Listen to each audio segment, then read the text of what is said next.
भाई किसी ने एक सवाल पूछा है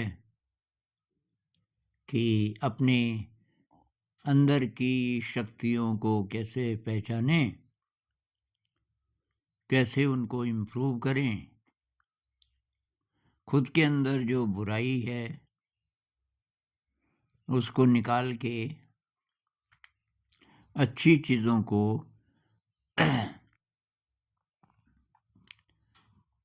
इम्प्रूव करें। तो कि इस पर एक वीडियो बनाइए।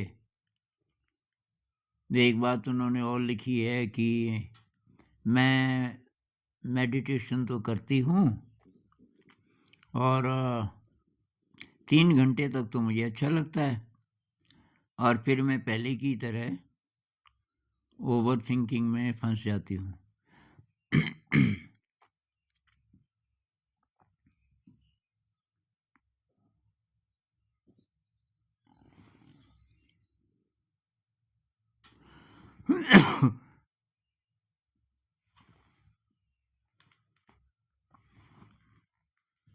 तो अंदर की शक्तियों को कैसे पहचाने? तो भाई थोड़ा-थोड़ा अज्ञात में जाने की कोशिश करनी पड़ेगी। ज़्यादातर हम लोग जितना-जितना पता है उसको सेफ मानते हैं, उससे बाहर नहीं जाना चाहते। ज़रा-सा डरते हैं और जो हमारी शक्तियाँ हैं वो तो उसके बाहर ही हैं। जितना हमको पता है उसका हम यूज़ करेंगे, लेकिन जो नया है वो उसके अंदर नहीं है। हमारे ब्रेन के जो नए इलाके हैं, तो वहाँ कैसे जाएँ? वहाँ जाएँगे तब हमारी शक्तियाँ बढ़ेंगी। शक्तियाँ बढ़ेंगी तो जो हमारे अंदर गड़बड़ है, हम उस पे ज़्यादा काम कर पाएँगे क्योंकि शक्ति ज़्यादा है। तो इसके लिए भई अभ्यास चाहिए और थोड़ा रिस्क लेने की क्षमता चाहिए। तो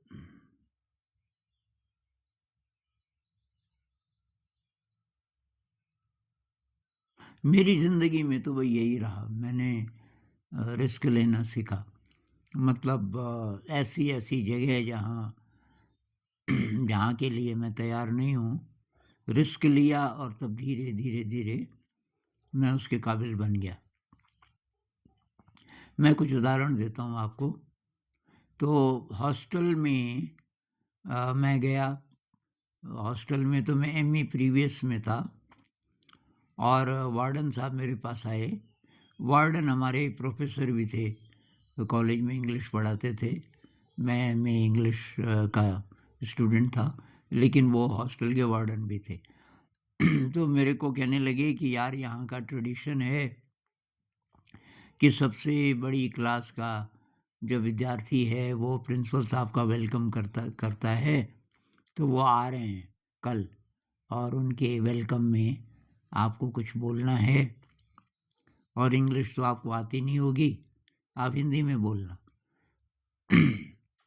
तो दोनों मेरे लिए चैलेंजेस थे। एक तो यही कि इंग्लिश में कि वैसे इंग्लिश में बोलते थे अभी तक, पर आपको नहीं आती होगी, ये बात मुझे बहुत चुभी। और मैंने बोला तो नहीं था इंग्लिश में, कहीं भाषण नहीं दिया था, ये बात भी सही थी। मैंने ठान लिया मैं तो इंग्लिश में ही बोलूँगा। और दूसरी बात कि ये पहला मौका भी था मेरा इस तरीके से बोलने का। तो मैंने इंग्लिश में लिखा एक करीब ढाई 3 पेज का और उसमें सारी पहले तो स्पेलिंग चेक की कि कहीं वो वार्डन साहब देखे नहीं उसको, तो स्पेलिंग सही होनी चाहिए। फिर मैंने उसको बोलना शुरू किया दर्पण के सामने ज़ोर-ज़ोर से कि कैसे बोलूँगा मैं 3-4 बार, वो सारी मुझे याद हो गई वो स्पीच। फिर मैं उनके पास गया, उन्होंने बोला था मुझे दिखाना क्या बोलने वाला है। मैंने कहा जी वो तैयार हो गया कि बोल सकते हो। अब मैंने बोल दिया मैं कागज़ में बहुत कम देख रहा था, मुझे तो याद हो गया था। वो बहुत ज़्यादा इम्प्रेस। अब फिर बोले, तुम ही ने लिखा? मैंने कहा, ये आप कैसी बात कर रहे हो? और कौन लिखेगा यहाँ? तो अब सबसे बड़ी क्लास का तो मैं ही हूँ और इंग्लिश का। नहीं, नहीं, कि मैं मज़ाक कर रहा हूँ। बहुत बढ़िया भाई, बहुत बढ़िया। अब अगले दिन जब बोलना था, तो एक स्टैंड था, एक लेक्चर स्टैंड। तो उसके पीछे तो मैंने अ, देखा सारे स्टूडेंट्स थे, हॉस्टल के प्रिंसिपल थे। मेरी टाँगें काँप रही थी। तो लेकिन मैं बोल गया, आवाज़ नहीं काँप रही थी शायद, किसी को पता नहीं चला कि मैं थोड़ा घबराया हुआ हूँ। वो मेरा पहला मौका था और उसके बाद मेरे लिए बहुत आसान हो गया। फिर कहीं स्टेज पे बोलना हो, मैंने बड़े-बड़े स्टेजेज़ में बोला। जैसे एक बार दुर्गापुर में एक प्रोग्राम था, शांति निकेतन की टीम जा रही थी डांसर्स की। अब जो डांस के प्रोफ़ेसर थे जिन्होंने तैयार करवाया था सारा, तो उनको मालूम था कि मेरे को इंग्लिश आती है बोलनी, क्योंकि वहाँ बहुत सारे लोग थे जिनको हिंदी नहीं आती थी और मुझे बंगला नहीं आती थी, तो हम इंग्लिश में बात करते थे। उनको नहीं आती थी इंग्लिश ठीक से। तो मुझे बुलाया, यार कि एक विदेशी लड़की थी, उसको हमने बोला था तो बोले कि स्टेज पे वो तो आई नहीं, ना उसने कोई सूचना दी, तो यार ये तुमको बोलना पड़ेगा और तुम चलो हमारे साथ। तो मैंने कहा, मैं क्या बोलूँगा? कि मैं लिस्ट दूँगा ना, 11-12 डांस हैं कि फ़ोक डांसेज़ हैं। एक क्लासिकल भी है, मणिपुरी क्लासिकल डांस है, बाकी फ़ोक है। और तो मैंने कहा, अच्छा इनके बारे में ज़रा-ज़रा बात बताओ, ये फ़ोक डांस मतलब कब डांस ये किया जाता है, इसका लोकल कल्चर से क्या संबंध है वगैरह। और अब स्टेज पे मैंने बोला, सारे मैंने इंट्रोड्यूस किए। तो वहाँ ऑडियंस कैसी थी कि वहाँ के जो इंटेलेक्चुअल्स, मतलब दुर्गापुर के जो अच्छे-अच्छे लोग माने जाते थे, वो सब थे वहाँ। प्रोफ़ेसर्स और इस तरीके के लोग। तो उन्होंने सोचा कि मैं हूँ मुख्य आदमी वहाँ। सारे मेरे पास आ गए, क्या बात है कि ये मतलब इंग्लिश में ही बोल रहे थे वो सब।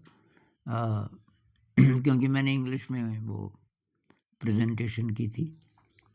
तो जो डांस टीचर हैं तो वो थोड़ा-थोड़ा हिंदी बोलते थे कि शाला हम इतना मेहनत किया, वो मणिपुर के थे, कि हम 2 महीना से लगा हुआ है, हमारे पास कोई आ ही नहीं रहा और तू तेरे पास आ रहे हैं। तो मैंने कहा, मैं क्या करूँ? तो ख़ैर ये जो चीज़ है ना कि मेरी ये शक्ति कि मैं बोल सकता हूँ किसी भी स्टेज पर, इसकी शुरुआत हुई हॉस्टल से। और ऐसी चीज़ से कि मैं पहले से तैयार नहीं था और ऐसा मैंने बहुत जगह किया।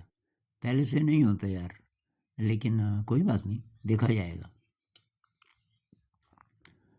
तो बड़े-बड़े डिसीज़न, जैसे मैं शांति निकेतन गया तो लेक्चरशिप छोड़ के गया। कॉलेज में पढ़ा रहा था, लेक्चरर था और मेरे लिए बढ़िया-बढ़िया रिश्ते आने लग गए थे। तो ये रिश्ते आने लग गए थे, एक प्रॉब्लम वो थी। मैंने कहा, यार अब कैसे छूटूँ मैं?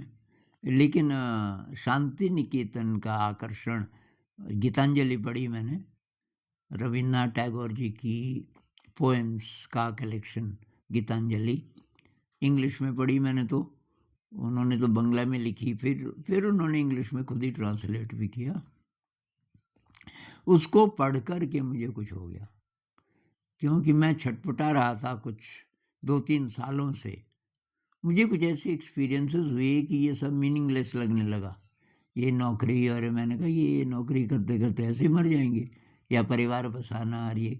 मैंने कहा नहीं, मुझे तो एक्सप्लोर करना है। मैं कौन हूँ और मुझे कहीं और जाना है पहले यहाँ से। तो वो रास्ता मिला कि मुझे शांति निकेतन जाना है। चलो टैगोर जी नहीं हैं, लेकिन उनकी बनाई हुई जगह है शांति निकेतन में, अभी भी बहुत कुछ होगा। और तो मैं सब छोड़-छाड़ कर शांति निकेतन गया और मेरे दोस्त ने बोला, पैसे लेके मत जाना। सिक्योर होके मत जा, क्योंकि इनसिक्योर होके जाएगा तब तेरे अच्छे एक्सपीरियंसेस होंगे। उनकी थ्योरी अजीब सी थी कि तू सिक्योर होके जाएगा तो तेरे को ज़रूरत ही नहीं किसी की, और तू सोचेगा मेरे पास सब कुछ है। ट्रेन में कि कोई बूढ़ी औरत है बेचारी गरीब सी, वो पोटली खोलती है, उसके अंदर उसके पास रोटियां हैं। अब बोलेगी कि बेटा खाएगा, तो क्या बोलेगा? मैंने कहा ज़्यादातर तो हाँ, तो मैं बोलूँगा नहीं, मैं यही बोलूँगा कि नहीं माताजी रहने दीजिए। हाँ, कि यही तो प्रॉब्लम है। भई वो इतने प्यार से दे रही है, तो एक्सेप्ट इसलिए नहीं कर रहा है कि तेरा अहंकार बीच में आ रहा है। तो इनसिक्योर होके जाएगा तो ज़्यादा अच्छा है। खैर तो वही अपनी शक्तियों को कैसे पहचानें, ट्राई करना पड़ेगा। यहाँ स्कूल में जब हम आए, पहले 6 महीने मैं और मेरी जो टीम थी, अ, हम थे, लेकिन व्यवस्था वही थी पुरानी, क्योंकि 6 महीने बाद फिर हमें देने वाले थे स्कूल। संस्था हैंड ओवर करने वाली थी पुराने टीचर्स का, कि मतलब उनका ट्रांसफ़र हो रहा था और जगह प्रोजेक्ट में। तो जब सब हमारे पास आ गया तो मैंने देखा उनका जो गाने का है, अच्छी आवाज़ नहीं है, या तो सुरताल लय का कोई सेंस नहीं है बच्चों को। 2 ही प्रार्थनाएँ गाते थे बेसुरे ढंग से। तो मैं बड़ा हैरान था कि भई यहाँ ये उत्तराखंड के बच्चों को क्या मतलब अच्छा संगीत नहीं आता। तब मैंने रियलाइज़ किया कि किसी ने सिखाया नहीं इनको, एक तो। दूसरी बात, यहाँ इंस्ट्रूमेंट्स नहीं है, हारमोनियम नहीं है, तबला नहीं है वगैरह। तो जब हमने टेक ओवर किया उससे पहले हमने इंस्ट्रूमेंट्स खरीद लिए, और मैं और मेरे एक म्यूज़िक वाले साथी हम दोनों ने असेंबली शुरू की। तो मैंने एक सॉन्ग लिखा था डिवोशनल, उसकी 4 लाइनें। तो मैंने वो बच्चों को सुनाई 4 लाइनें, और वो बच्चे बहुत अच्छे सुर में गाने लगे।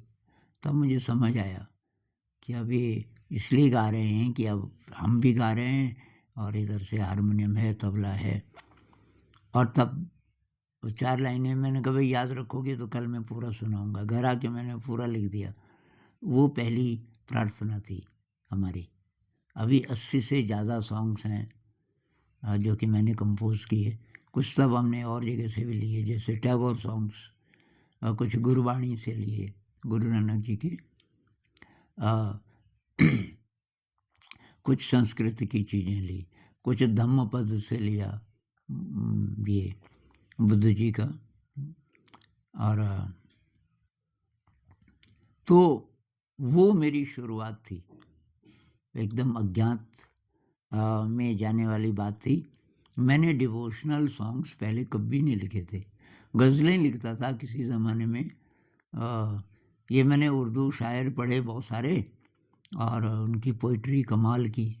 ये मिर्ज़ा गालिब, मीर तकी मीर, साहिर लुधियानवी, फैज़ अहमद फैज़, फ़िराक गोरखपुरी, दुष्यंत कुमार, ये सारे लोग। और तो इनके प्रभाव से फिर मैं भी लिखने लग गया।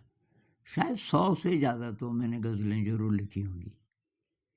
फिर मेरी डायरी मेरे दोस्त की पत्नी थी एक, वो साहित्य की जानकार थी, वो ले गई कि मैं छपवाऊँगी। फिर मैं तो कहीं और चला गया, अब कभी कॉन्टैक्ट नहीं हुआ उसके बाद। पर ये जो डिवोशनल सॉन्ग्स, इंस्पिरेशनल सॉन्ग्स लिखने का मौका मुझे यहीं मिला, और मैं लिख सकता हूँ, ये पता चला उस पहले सॉन्ग से। तो यार नई दिशा में जाने की हिम्मत करनी पड़ेगी।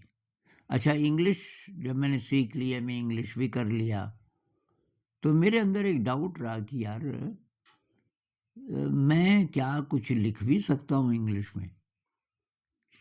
तो एक एनजीओ था, उनके डायरेक्टर से मेरी दोस्ती हो गई, और एक दिन यही बोल रहे थे कि यार यहाँ कोई लिखता ही नहीं, हर साल बजट आता है पब्लिकेशन के लिए, तो मैंने कहा मैं कुछ लिखूँगा तो आप पब्लिश करोगे? अरे कि हाँ, लिख। तो मैंने लिखी होलिस्टिक एजुकेशन इंग्लिश में। अब वो छप गई और लोगों ने उसकी तारीफ़ भी कर दी। मैं इंतज़ार कर रहा था कि कोई ये बोलेगा कि आइडियाज़ तो अच्छे हैं, लेकिन भाषा से ऐसा लग रहा है कि ये आदमी इसने इंग्लिश बाद में सीखी और ठीक से नहीं सीखी। पर किसी ने बोला ही नहीं, सब ये सोचने लगे कि ये तो इंग्लिश का राइटर है। उससे बहुत ज़्यादा मुझे प्रोत्साहन मिला। तब मैंने डांस ऑफ द बी लिखी, जो मैं एक्चुअली लिखना चाह रहा था। और डांस ऑफ द बी का इतना ज़्यादा एप्रिसिएशन हुआ कि अभी अमेरिका में अ, हमारी एक कोलीग अमेरिका में जाती रहती हैं बीच-बीच में, क्योंकि उनकी माँ वहाँ की हैं, मतलब वहाँ रहती है, यहाँ तो भारतीय। तो उन्होंने ये डांस ऑफ द बी किसी को दिखाई, उनका कोई दोस्त था, कोई बूढ़ा आदमी। वो इतना ही इम्प्रेस हुआ, उसने कहा जितनी भी कॉपीज़ इसकी अवेलेबल अभी हैं आपके पास, वो सब मुझे चाहिए, क्योंकि मैं अपने सारे दोस्तों को दूँगा। तो तब और ज़्यादा मेरा उत्साह बढ़ा कि भाई अंग्रेज़ लोग भी इसको मान रहे हैं कि ये ठीक-ठाक है। और अब वो तो आइडियाज़ के कारण बोल रहे हैं ना, मतलब भाषा तो उनका ये था कि भाषा आती होगी तभी तो लिखा। तो मैं समझ गया कि मैं लिख भी सकता हूँ। ये कहाँ से आया कॉन्फिडेंस? क्योंकि मैंने वो रिस्क लिया कि भई आपके पास बजट है तो मैं लिखता हूँ कुछ। मैंने मज़ाक, आधा मज़ाक में बोला। मैंने कहा हाँ, थोड़ी बोलेंगे। ये बोलेंगे भई तेरी तो अब तूने तो इंग्लिश बाद में सीखी। मतलब मैं जब 20 साल का हो गया था, उसके बाद मैंने सीखी इंग्लिश तो। तो ये भी बात कि मेरा इंग्लिश बैकग्राउंड नहीं था, 20 साल के बाद सीखी। तो कोई भी चीज़ सीखी जा सकती है, कभी भी। ये मेरा विश्वास बहुत दृढ़ हो गया था। बाद में मैंने न्यूरोलॉजी में देखा कि ब्रेन जो है लगातार बदलता रहता है। लगातार जब तक आप ज़िंदा हैं, आप चाहो तो उस ब्रेन को आप किसी भी ढंग से डेवलप कर सकते हो, जिसको न्यूरोप्लास्टिसिटी कहते हैं। प्लास्टिसिटी मतलब चेंज होने की क्षमता, न्यूरॉन्स के नए नेटवर्क्स बनाने की क्षमता।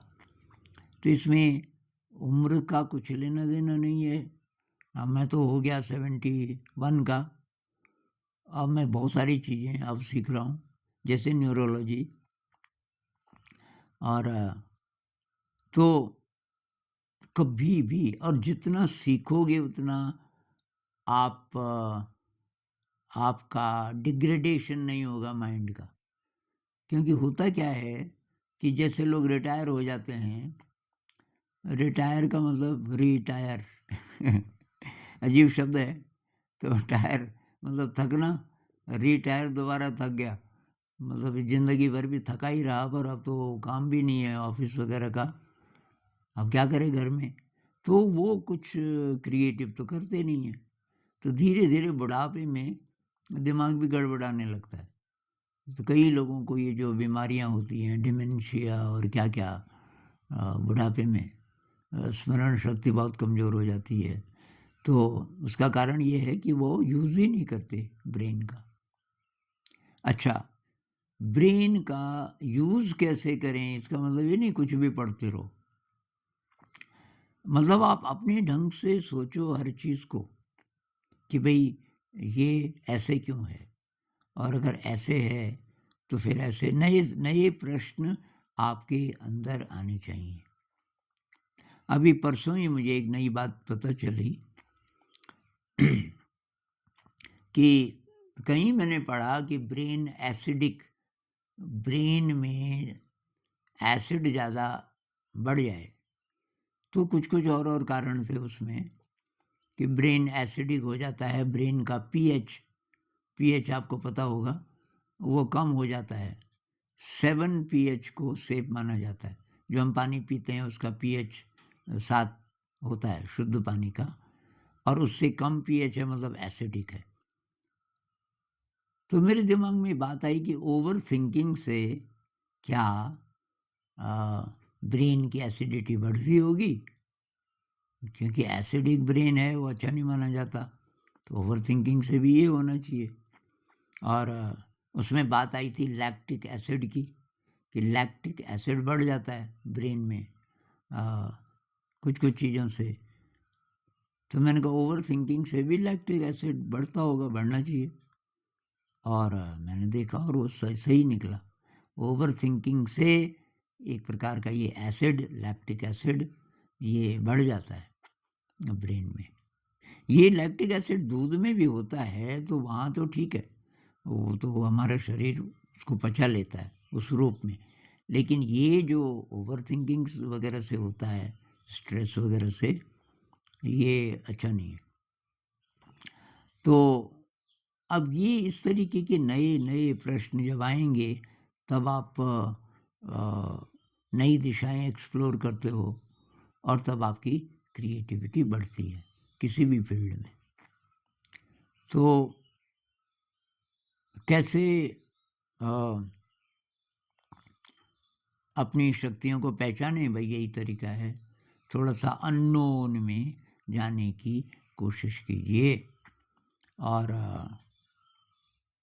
अपने अपनी बुरी चीज़ों को, दुर्गुणों को कैसे दूर करें? वही प्रैक्टिस से। दुर्गुण जैसे ही आपको दिखा अ, उसको समझिए और उसकी कब-कब आप उसको स्ट्रॉन्ग करते हो, वहाँ पे सावधान। जैसे गुस्सा है, तो अब आपको पता चल गया, छोटी-छोटी बातों में मुझे गुस्सा आ जाता है। तो अगली बार आप गुस्से में कुछ बोलने वाले हो, ज़रा रुक जाओ। तो उसकी एक टेक्निक है, 10 साँसों के लिए मत बोलो कुछ भी नहीं। 10 साँसें गिनो, साँस अंदर गई, बाहर निकली। 10 साँस होते आपका गुस्सा काफ़ी कम हो जाता है। फिर आपको पता चल जाता है बोलने की ज़रूरत नहीं है। तो एक बार आपने ऐसा कर दिया, तो चाबी मिल गई आपको। तो ये इस तरीके से काम करना पड़ता है किसी भी चीज़ पे, थोड़ा-थोड़ा करके उसको उस पे काम करो।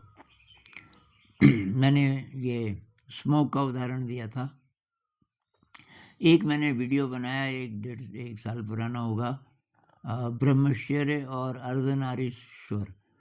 उसमें ब्रह्मचर्य के बारे में है वो। उदाहरण मैंने सिगरेट का दिया। सिगरेट छोड़ना चाहते हो आप, तो आप क्या करो कि स्लोली, अचानक शायद छूटेगा नहीं, तो सिगरेट की डब्बी से आपने सिगरेट निकाली, जलाओ मत उसको।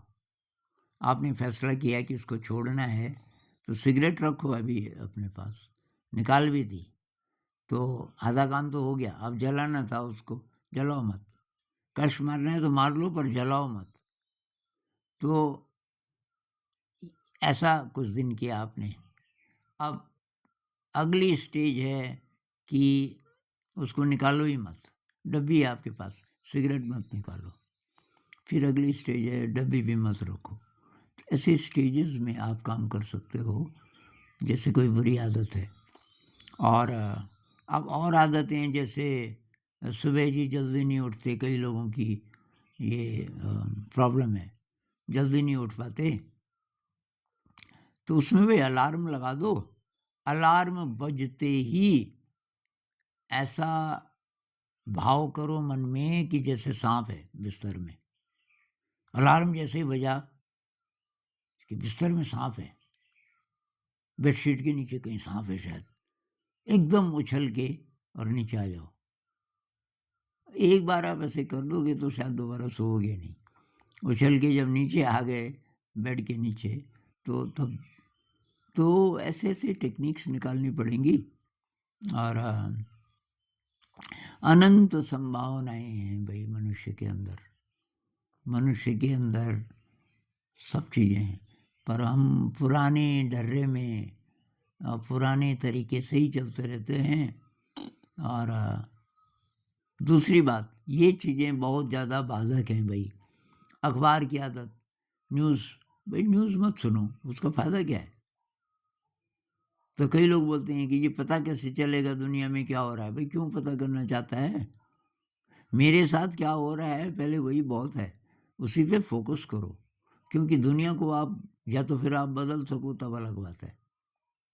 भई दुनिया में क्या-क्या हो रहा है, मिडल ईस्ट में तेल के कुएँ फूँके जा रहे हैं, अब आप क्या करोगे? वहाँ कुछ नहीं कर सकते, उसका असर हो रहा है, इधर गैस नहीं मिल रही है। अ, उसका विकल्प ढूँढो, गैस ना मिले 3 महीने तक तो क्या करेंगे हम? तो ठीक है क्योंकि वो आपकी प्रॉब्लम है। वहाँ हम क्या कर सकते हैं? क्यों जानना है कि क्या हो रहा है दुनिया में? तो ये जो और जो अच्छा हो रहा है वो होता नहीं न्यूज़ में। भई दुनिया में बहुत सारी अच्छी चीज़ें भी हो रही हैं। हमारे दोस्त लोग कुछ बच्चों को लेकर के घूमने गए ये गुजरात की तरफ 5-7 दिन के लिए। तो उनको कि हमारे कुछ ऐसे दोस्त हैं ना जो इनको एक्सपोज़र देते हैं हमारे बच्चों को। तो प्लेन से कि ये गरीब बच्चे हैं तो हवाई जहाज़ में कैसे बैठते हैं, इनको अनुभव हो जाएगा। तो हवाई जहाज़ से गए और आए। तो उनको एक मेरे साथी कोलीग्स बोल रहे थे, एक ऐसा आदमी मिला जो अ, एक आश्रम चलाता है जहाँ कैंसर के पेशेंट्स की अ, देखभाल की जाती है। अब कैंसर का इलाज तो कुछ है नहीं, लेकिन वो वहाँ रखते हैं और कोई-कोई चीज़ जैसे मॉर्फ़िन है, कोई दवाइयाँ हैं, कोई इंजेक्शन है, तो वो इंतज़ाम करते हैं फ्री लोगों के लिए। और उसको जो आदमी चलाता है वो साधु है, वो स्पिरिचुअल है बहुत ज़्यादा और उसके अंदर ये भावना थी कि मैं मदद करूँ। तो उसने देखा कि ये कैंसर पेशेंट्स की शायद उसकी मेडिकल भी बैकग्राउंड रही हो कि मैं इनकी मदद करूँगा, लेकिन मैं किसी से पैसे नहीं लूँगा। मतलब कोई अपने आप दे दे अलग बात है, लेकिन मेरे पास कुछ होना चाहिए।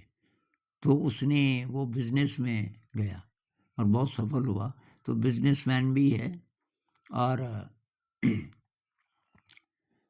बिज़नेस में वो क्या करता है कि जो बहुत गरीब इलाके हैं और जहाँ ये धूप कम आती है, ठंडे इलाके हैं, वहाँ के लिए सोलर एनर्जी का इंतज़ाम करता है। ऐसी-ऐसी चीज़ें बनाता है थोड़ा सस्ते में। तो बिज़नेस भी इस ढंग से करता है कि उससे लोगों का फ़ायदा हो और उसका जो बेनिफिट है, उससे वो ये आश्रम चलाता है। तो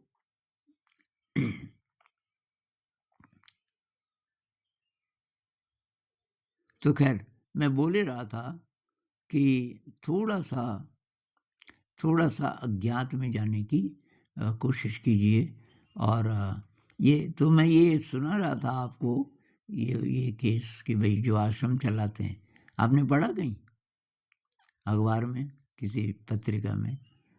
मैंने भी नहीं पढ़ा। अखबार में वो चीज़ें होती हैं जो उत्तेजक हों, एक्साइटिंग हों, तो जो खराब वाली पिक्चर है दुनिया की, वो तो रोज़-रोज़ आ रही है हमारे पास, उससे एंग्ज़ायटी बढ़ेगी।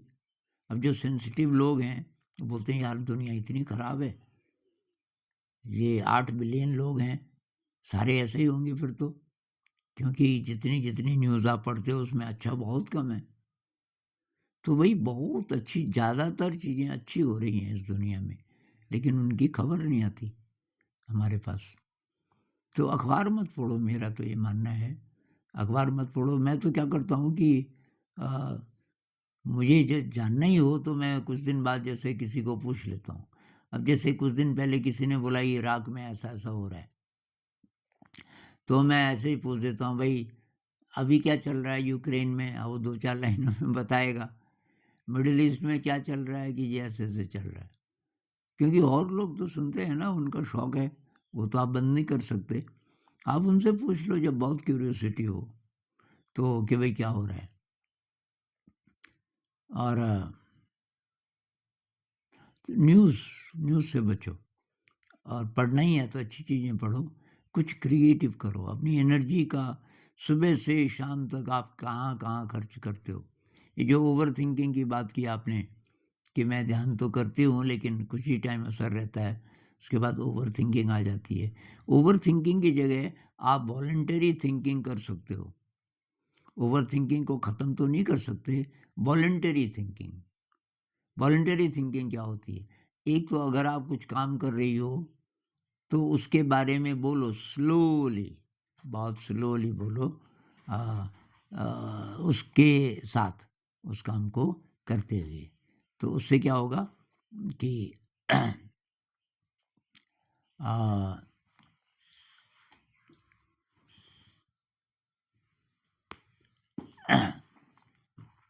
मैं आपको एग्जांपल देता हूँ कि कैसे।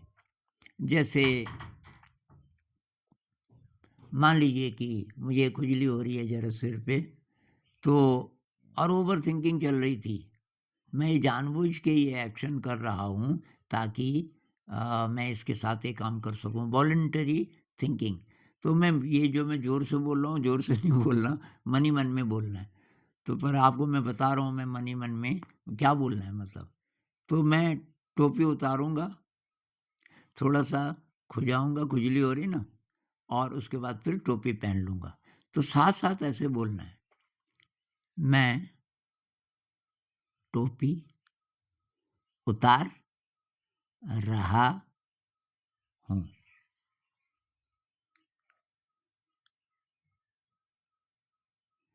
अब आप देखोगे कि ये शब्दों के बीच गैप है, जहाँ की कोई थिंकिंग नहीं है। मुझे खुजली हो रही है। मैं अपने सिर को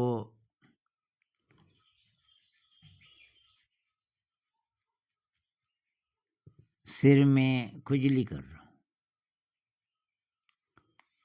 अब अच्छा लग रहा है। मैंने टोपी उठाई, इसको पहनने वाला हूँ।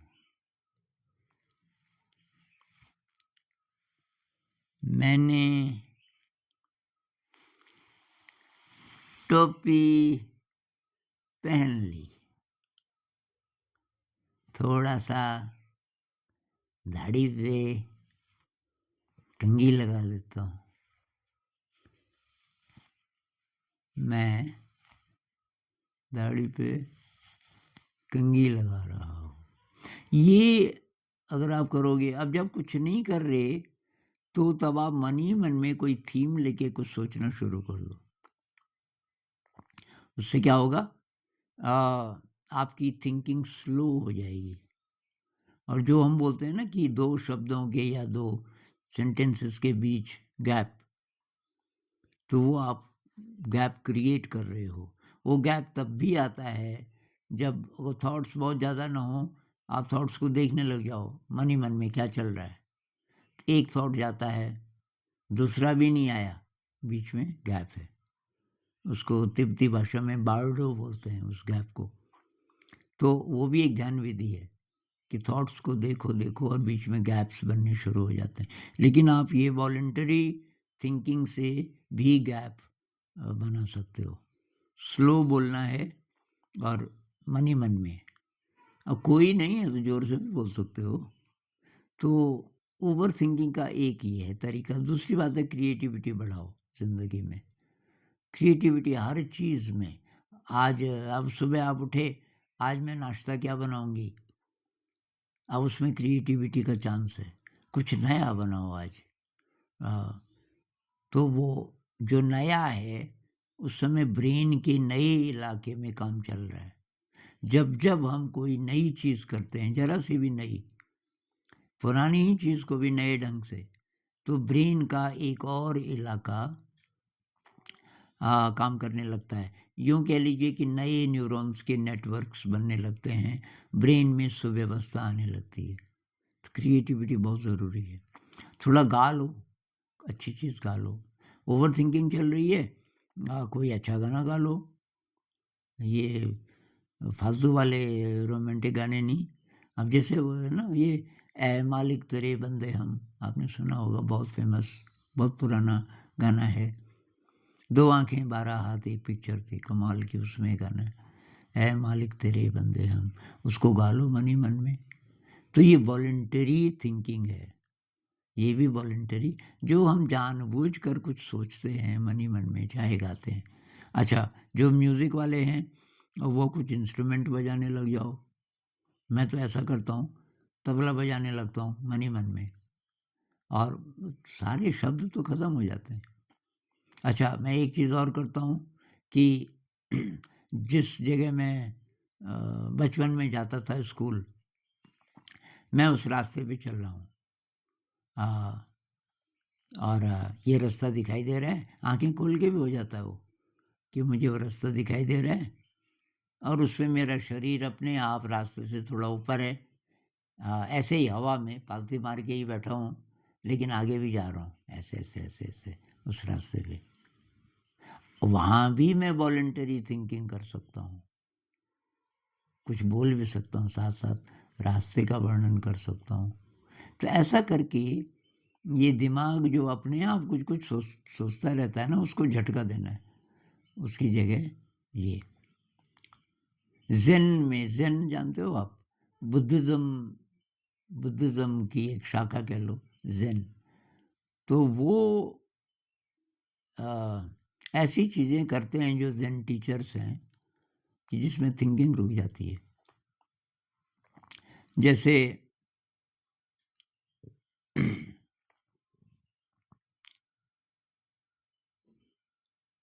जैसे एक डिसाइपल कोई आया कि मुझे आप सिखा दीजिए कुछ, ध्यान सिखा दीजिए गुरुजी, मुझे एक्सेप्ट कर लीजिए एज़ अ डिसाइपल। तो उन्होंने कहा, भई पहले एक काम करना पड़ेगा। उसको एक कबूतर दिया कि इसको मार के ला, लेकिन किसी को पता नहीं चलना चाहिए। मारते समय किसी को पता ना हो कि कबूतर को मारा जा रहा है। जा। अब वो गया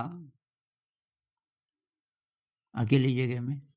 उसने कहा कोई नहीं देख रहा, अभी मैं मार सकता हूँ इसको। लेकिन कबूतर जागा हुआ था, उसने कहा ये तो देख रहा है, ये जान रहा है, तो इसको सोने देता हूँ। थोड़ी देर में उसने कबूतर को कुछ खिलाया, कुछ पुचकारता रहा, वो सो गया। उसने कहा अब तो सोया हुआ है, अब मैं इसको मार दूँ तो कौन जान रहा है? फिर उसने कहा मैं जान रहा हूँ। बस। उसने कहा यह असंभव काम है कि मैं कबूतर को मारूँ और पता ही ना चले, मतलब मेरे को भी पता नहीं चले, ये कैसे हो सकता है? अब उसने कहा ये पता किसको चलता है हमारे अंदर? सारी थिंकिंग रुक गई उसकी, बस एक सवाल रह गया। तो ये जो लोग नाम जप करते हैं, इसमें भी ऐसा होता है, बाकी थिंकिंग खत्म हो जाती है। कुछ लोग ये मंत्र है ना, जैसे सोहम, सोहम, सोहम बोलते रहते हैं। सोहम का मतलब वो मैं हूँ। ये अद्वैत का मंत्र होगा कि वो जो अनंत शक्ति है, वो मैं ही हूँ। यूँ कह लीजिए मेरे ही अंदर है। तो कोई लोग माला जपते रहते हैं। माला जपते हैं तो उसमें भी कोई मंत्र होता होगा। तो उससे फिर ये जो अपने आप जो थिंकिंग चल रही है एर्रेटिक, वो बंद हो जाती है। तो मुख्य ये है भाई, ध्यान का अभ्यास आप कर ही रही हो, और क्रिएटिविटी बढ़ाओ थोड़ा ज़िंदगी में, रिस्क लेना सीखो, नए प्रश्न आए आपके मन में। ऐसे कोई चीज़ अगर पढ़ रहे हो तो ऐसे मत पढ़ो मैकेनिकली। बहुत सारे बच्चे रट्टा लगा देते हैं कि इसको कई बार पढ़ने की बजाय उसको क्रिटिकली पढ़ो। नए प्रश्न आए आपके सामने। तो मैं केमिस्ट्री का उदाहरण देता हूँ आपको। मान लीजिए कि ये ब्यूटेन है, 4 कार्बन है, 1, 2, 3 और ये 4। ऐसी शक्ल बनाते हैं ना, line drawing. 1 carbon, 2 carbon, 3 carbon, 4 carbon. अब इसमें यहाँ पे क्लोरीन लगा है, इधर से दूसरा कार्बन, जिसको क्या बोलेंगे? 2 क्लोरो ब्यूटेन। अब मान लीजिए आपको ज़्यादा पता नहीं है केमिस्ट्री का, आप अपने आप बोलो कि 2 क्लोरोपेंटेन कैसे होगा? इस हिसाब से ऐसे होना चाहिए कि पेंटेन मतलब 5 कार्बन, तो 1, 2, 3, 4, 5। अब 5 में से दूसरे नंबर पे क्लोरीन है, इधर से दूसरा नंबर हो, चाहे इधर से दूसरा है, तो यहाँ पे थोड़ा सा नया हो गया, क्योंकि आपके लिए नई चीज़ थी कि पेंटेन का भी तब ऐसे ही होता होगा, और फिर हेक्सेन 6 वाला, उसका भी ऐसे ही होता होगा। और अब आपने फिर और उसमें देखा कि इसमें OH लगा हो, तब क्या बोलेंगे? इसको NH3 कहीं पे लगा हो, तब क्या बोलेंगे? ये पहले आपके अंदर आना चाहिए, और तब देखो उधर। तो इससे क्या होता है कि आपका ब्रेन ज़्यादा काम करता है, और क्योंकि नई चीज़ में आप मन को लगा रहे हो, तो उससे ब्रेन एक्सपैंड होता है। तो बहुत बड़ा विषय है, अभी इतनी बात करेंगे। नमस्कार।